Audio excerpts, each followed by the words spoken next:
Hey guys, welcome back to another AMT podcast episode. Today we have me, Awni Rihani, Mahmoud and Baydeen. So today our topic is going to revolve around how everything nowadays is made out as a disaster, as a crisis. The news nowadays, it over-exaggerates world events. What do you guys think about this topic? Just surface level thinking. So to start this topic off, I think that as living in a generation, especially in living in Gen Z, we're faced with a lot of difficulties, especially with the degree in someone should express themselves. As when we look at the countries like the United States, for example, many political figures are being killed and assassinated for sharing what they believe in. Now, in terms of how our generation compares to past generations, I think our generation is more accepting, but this acceptingness comes with a difficult price that current politicians of major countries are paying. What do you guys think about this? I think the main problem with propaganda nowadays, we see everyone getting radicalized. Why is that happening? It's because of the news. It's always because of the news. It's always because of the media. In fact, I was having a conversation with one of my relatives, I won't name, about politics, about belief, whatever. And we were talking about what's right for Urdun, what's right for other countries, what's right for the US, because right now they're probably the most major world power. And I realized most of their talking points when we were discussing come from certain media channels who are pushing an agenda. And it's not always malicious. For example, some media agendas push human rights. Some media agendas push stuff that matters. But when I was talking to said person, I realized they don't have their own opinions. They're taking opinions from certain groups, whether it's media, whether it's celebrities, whatever, and they adopt them, even though they didn't do their own research. And I think that it makes critical thinking much worse. It's like it's an epidemic of people not thinking for themselves, and we can go more in depth in how it affects people in Jordan as well. Now, I totally agree with you, but the question is like more targeted to like what are the news outlets getting out of over-exaggeration, and we do know why. It's more engaging. It's more gets them more clicks, but I think we should go deeper into this side of the question, and then we go into the other side, which you were talking about, the how this over-exaggeration affects like our personal thinking. Okay, I get it. To add on to that, I think Mahmoud's right. Currently, the way they're exaggerating stuff is it's done to radicalize people. It's done to divide people. This isn't just in Western countries. It's happening in the East too. So what I mean by that is there's news channels in Jordan. There's news channels around the world that are currently they're attempting to radicalize young people, like even us.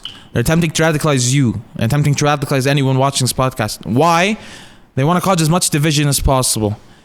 They have different interests in mind. The right has interest, for example, in the US, the right has interest to keep support for Israel, keep etc. The conservative movement. The left is trying to dehumanize them as to delegitimize the right. And it happens to the point where there's a division where they can't talk to each other anymore. They dehumanize each other to the point, and I talked about this with the person, and they're dehumanizing each other to the point of they don't want to talk to each other anymore. They just want to kill each other. And it's spreading from Western countries into the East as well, where people are no longer willing to talk to each other. It's a very, very big problem, especially with young people. So what do you guys think? Look, I don't inherently disagree with you at all. Another thing that's very important that I would like to note is that in my school, actually, I run a club called the Middle Eastern Studies Societies, and we actually examine news broadcasting channels and how they try to basically affect your choice architecture in a way where they want you to decide a certain way based on how the choices are perceived to you. So this is also like this is a cognitive bias also in psychology and economics, where choice architecture is very important. And I think these news broadcasting system channels really implement these choice architecture to be able to help you think a certain way. So in shout out to my partner Muhammad Abu Haltam, when we were presenting our Middle East Eastern Studies Club, we got a Western source accompanied by an Arabic source to be able to sense the sense of bias within the Western source in comparison to the Arab source. Wouldn't you say there's also sorry to cut you off? Yeah. Wouldn't you say there's also bias in Arabic sources too? I was gonna say that now. Or the opposite, when the roles are reversed, if there's a bit of bias in the Arabic source. So when we're examining, like for example, a lot of the historical things that have been happening, especially for example the Sudan war, for example, when we're examining what's really going on, we bring a Western source like CNN or BBC, and we get Al Jazeera or Ru'ya or like these broadcasting channels to be able to sense the sense of direction and the choice architecture that they're trying to push on the people listening. Of course, I agree with you on that, but it's not just about pushing an agenda. Sometimes they just want to cause fear. More fear, that's more attention towards the news channel. People are more distraught. People are more anxious, waiting for more news. Constantly checking the news channel, refreshing every tab. So yeah, I think it also has a lot to do with the profit factor. For news, of course, they can profit from certain governments pushing their agendas, but they also focus on the fact that like more fear is gonna get them more attention. Mm-hmm. Other than the fact that like pushing a certain agenda can be incentive towards them, even if it's not the true or right agenda. By causing fear themselves, you mean? Yeah. They take information, they twist it slightly so it's not too obvious. They put it out on the news, and it attracts attention. It attracts all sorts of attention, bad and good, against and for. So yeah, and even some news outlets that are like active on social media, it'll spark outrage between both sides, the for and the against in the comments, and that's just more interactions, more incentive for them to make their claims outrageous and twisted. So do you think the primary motive for the news to divide us, is it for profit or is it for agenda, or is it a mix of both? What does everyone think? I say it's a mix of both. You can't like nail it down because we don't know what goes on inside these news channels. We don't know how much money they're getting exactly from this side and that side. So if they push a certain agenda, one of the governments is gonna incentivize them to push more. And this is not just happening with the news channels. I'm gonna go a bit outside of the topic zone right now, but you see even YouTubers, celebrities, they get incentivized, and some of them speak out and they expose that. That's how we know it happens. Yeah. That's how we're sure it happens. So for example, even YouTubers, like they speak out about certain officials contacting them and telling them, oh, if you push this agenda, you will receive this amount of money. I have an example. I remember during the 2024 election, there was this clip going around of this YouTuber called Kai Cenat. He's a streamer. I remember it was funny, but it was also like kind of jarring. At the time, there's this podcaster called Joe Rogan.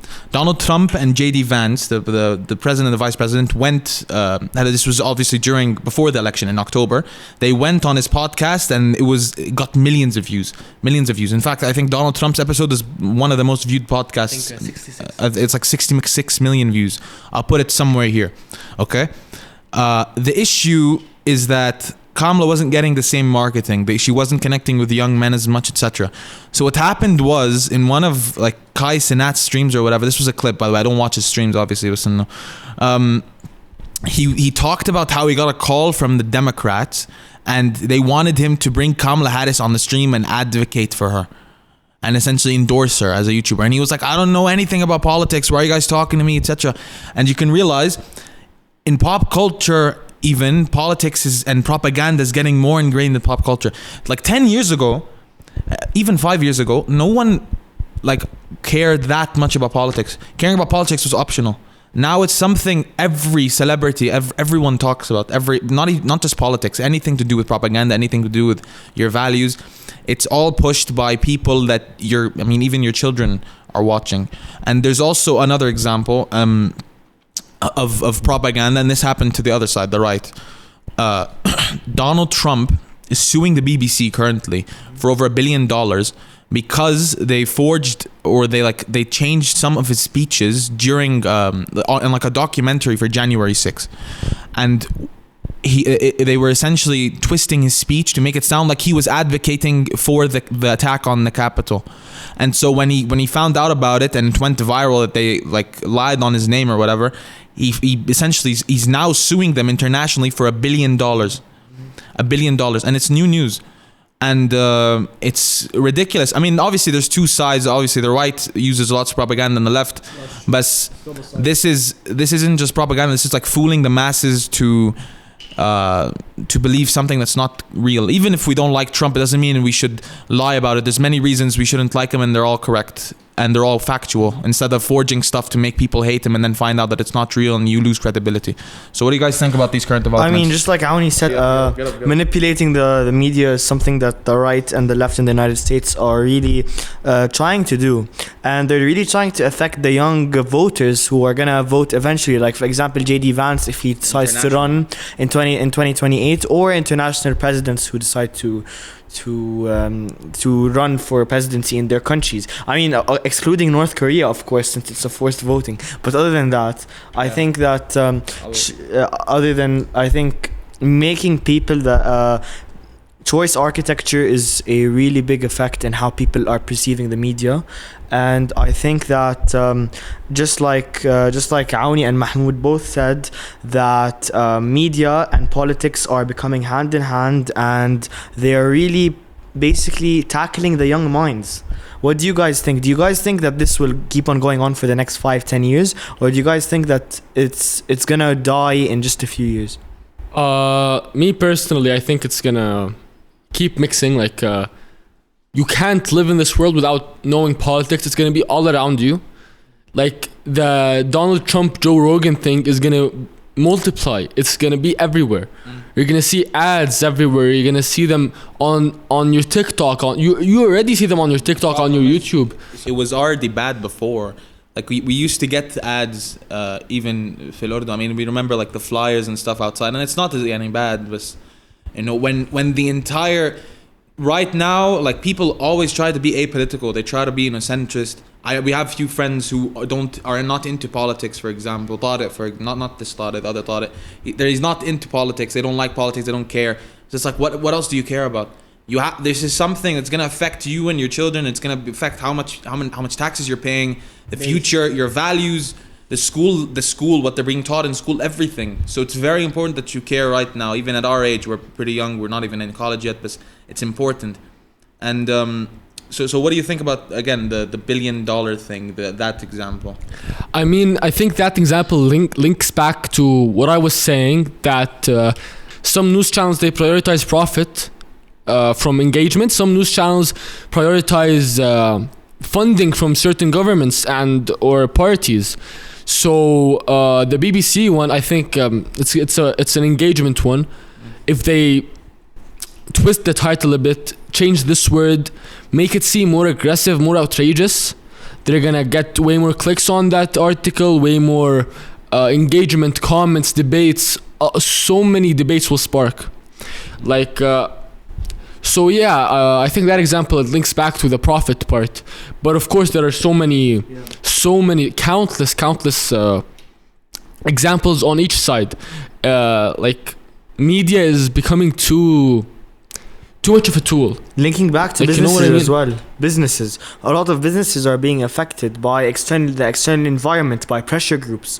Well, and these media actually media is becoming actually something very important in shaping how the young woke generation is becoming. For example, many businesses are being affected by these the businesses that sell meat are being affected by businesses that, by people who want vegan options. Of course there's going to be a compliance fee, but besides the point, it's going to have a really big effect on the business, on their profit margins. Another effect that it has is actually these pressure groups are being shaped by the media at a young age to believe and think in a certain way that aligns more to a liberal standpoint. Now, I'm not trying to go into any of the democratic Republican standpoints like the United States, but I'm trying to say that our world is becoming more woke, more liberal, and people want change. But sometimes that change comes with many consequences. And I think that these people and these liberals that are going on the streets pushing for change, they don't understand the negative consequences they have, whether on the economy, whether on the business, and whether on the political state of the country that they live in, or the political state of the country of the world. I agree to a certain extent. I do think that propaganda is on both sides. I think you'll understand what I mean. Currently, the media is obviously left-leaning. Very left-leaning. Some media obviously not as much, but most media is left-leaning to moderate right. The most moderate right, I think, is probably like Fox News. There's nothing further to the right than like Fox, and no one really watches Fox. I personally I have BBC, CNN. That's it. Isn't Fox a CEO like this was Trump?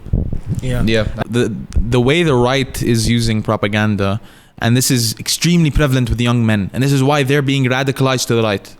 With even if the media is trying their best, they're getting all the celebrities, they're being radicalized further to the right. It's primarily extremists using social media. You can go on Instagram, you can go on TikTok, you'll see neo-Nazis, very far right people who are promoting extremist nationalists. Yeah, extremist nationalists promoting their ideology instead of using the media, which is seen as something that's feminine, it's lost its touch for young men, etc. They're using edits. They're using edits and slideshows, everything. I mean, I don't know if anyone's seen this. Sorry, I'll let you speak. With there's like this trend on Instagram where you have like this guy. He's called Nick Fuentes, and it's like POV, and he's talking about a lot of stuff that we can't say. Yeah. And it's like POV. You're on a lunch date with a girl or something, and it's funny.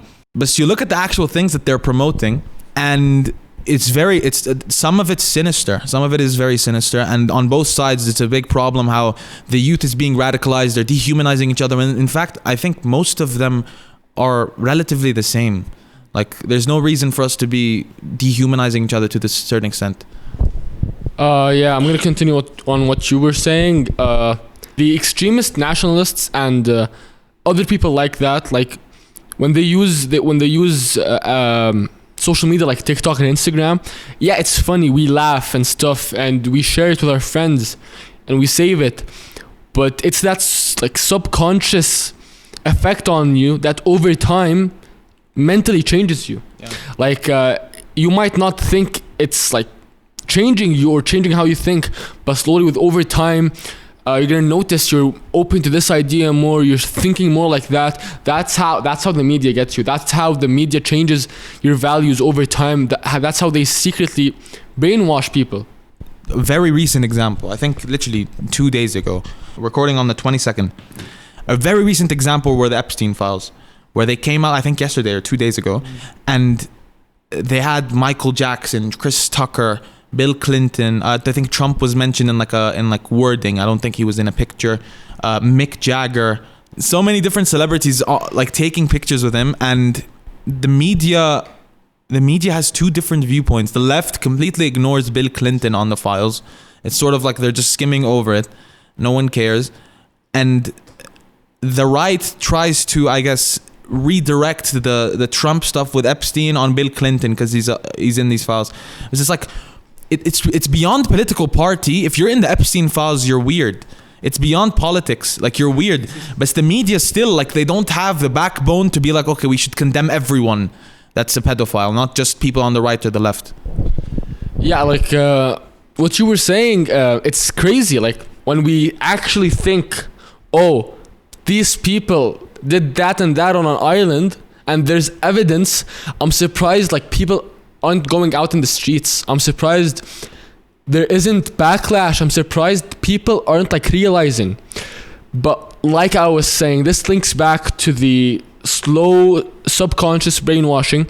Stuff like this shouldn't be let go, and we're letting it go. Like, of course, some of you watching will be like, oh, I did this and that, and I said this and that, and I'm not okay with it. But the vast majority of people don't care, and that's wrong. That's wrong as a society. That's wrong as a world, as people, as humans with values. That's wrong. A lot of young people are tired, especially on the right, of having to control what they say over events that they didn't experience, over events they didn't care about. I mean, you have figures like the person we mentioned with the Instagram reels, Nick Fuentes, even people on the far left who talk about things that you're not supposed to talk about. Young people don't care about your big buzzwords. They don't care about buzzwords like Nazi anymore. They don't care about buzzwords like communist. They don't care on both sides. They don't care anymore. They're gonna own the labels because they're tired of the older generations putting so much emphasis on the words. So for example, if we said something that was moderate right and we're called Nazis, we're called racist, do we really care? No. I'm gonna be honest, but the problem with that is generations before us, they would care. They would go the entire extent. They'd go kiss the Western Wall just to show everyone, oh, we're not Nazis, we're not Nazis. We don't care. No one cares anymore. And the media doesn't understand that yet. Like telling someone that they're a racist, I remember when the media was like flaming Zoran Mamdani as like being a communist. He won. It doesn't matter. No one cares anymore about these labels. People don't care. Both on the left and the right. People don't care anymore, especially the younger generations, about the labels that you put on them. Okay, people were calling Charlie Kirk, of all people, a Nazi. The guy is the biggest Zionist, the biggest Israel shiller, and he was a Nazi. Seriously. Let's see completely. The labels don't work anymore because they've lost. It's like you guys know the story, the boy who cried wolf. Yeah. When you say it once, when you say there's a wolf, they're gonna go check. They're gonna go, oh my god, turns out there's no wolf. Second time, third time, fourth time. Eventually, when there's a real wolf, when there's a real Nazi, there's a real communist, no one's gonna care. No one's gonna care because you've already said it so many times, and this is why we have figures like Nick Fuentes. This is why we have figures like Hada Hassan. Even figures in the Middle East who are rising. No one cares if you're called the Hamas supporter anymore. This exactly links back to what this entire topic is about, what this entire episode is about, that words are being over-exaggerated just to ignite something. Yep. Now, it worked a lot. Everyone thought the world was gonna end when this happened and that happened. On Twitter, bro, it's like people are convinced at every single big event that it's gonna be World War III. But that used to work. Nothing ever happened. Exactly, nothing ever happens. That used to work, but we as a society are slowly waking up to the fact that the media is just tricking us. And that's a good thing, finally. I mean, you're right in that essence, but like I also want to ask a question. What do you guys feel about the future of media as a whole? And do you think that other stakeholders in our world will be affected? Other people other than media, do you think that it's really going to affect the political side and media and stuff? Or do you think that that the global economy is going to collapse as a result of it? I'm going to basically just repeat what I said in a different way, that people are slowly realizing that the media can't be trusted. I think new ways of journalism are going to come out. We don't know them yet, but I think new ways, more trusted ways of journalism are gonna be found in our future, and that's gonna be the new way of media. That's gonna be the new path of media, because the media today we can't trust them. So I'm not afraid of the economy falling. I'm not afraid of politics as a whole falling. I'm just afraid we don't find that new wave journalism fast enough. There's an obvious difference, and I'm gonna go back to what Mahmoud was saying. There's a very clear difference in generations and demographics when it comes to age, on how much they trust the media and how much they trust these big institutions. So for example, my father, the only reason I know about CNN and BBC is because he always has them on. He trusts them completely. He has the CNN app and everything. You know, I can't blame him because he grew up maybe 4 years in the US in the 2000s when the US trust was at an all-time high, where patriotism was at an all-time high, where media literacy was at an all-time high, and in the sense of like listening to media, listening to what they want to say, the news outlets, etc. But the biggest problem with trusting the media nowadays is that the people who control the media they don't have the best interest in mind. And even back then they didn't, but now it's emphasized. So younger generations don't care about the media anymore. They don't care about big names like BBC, CNN, Al Jazeera. They don't care. They don't care at all. We're taking our media independently. Everyone takes it independently, and it's good and bad for two reasons. Good because the big institutions don't control us anymore, and it's bad because it's not controlled. So you have people taking their media from radicals. You have people taking their media from people like Asanabi, who is a communist, and you have people taking their media from people who are like neo-Nazis. Mm-hmm. There's two extremes. So either the media fixes their reputation of feeding slop to children and feeding slop to people, or people are gonna take whatever they want from whoever they want, and it's gonna radicalize and divide people even more. So it's a lose-lose situation for the media. And also another big problem is people in the West as well. This is a two-sided problem, who watch reels and they get patriotic for countries that they don't know about. Like you have the leftists who like worship Palestine. Like, okay, thank you, and we're appreciating it, but at the same time, like, you don't care about your country at all. Like, they're more like people. The leftists like to claim, and the liberals, and no, we're not patriotic at all. But they're the most patriotic people. It's only for countries they're not in. It's like, it's weird. You know, you don't care about your people, but you care about people who live miles away. And it's good because there is a very bad thing happening currently, but it affects everyone. Where everyone loses their identity because the media is radicalizing everyone. So to conclude, the media is losing its touch with young people. And its credibility. Yeah, exactly. It's credibility. It's everything with young people, and even older people. Older people are resorting to more younger people, to independent journalists, independent shows, independent podcasters, etc., to give them their news, to give them exactly what they need, instead of relying on the media, which honestly has lost its reputation for all demographics. No one really watches the media except for like the boomer Republican, or for my teta who watches Ru'ya. That's it. The media is slowly, not slowly, it's very quickly getting out of touch, and it's so over exaggerated, and we talked about how that's going to affect our generation and the one to come. We're not going to be posting for a while. We're going to take a break for Christmas. See you guys soon. AMT out.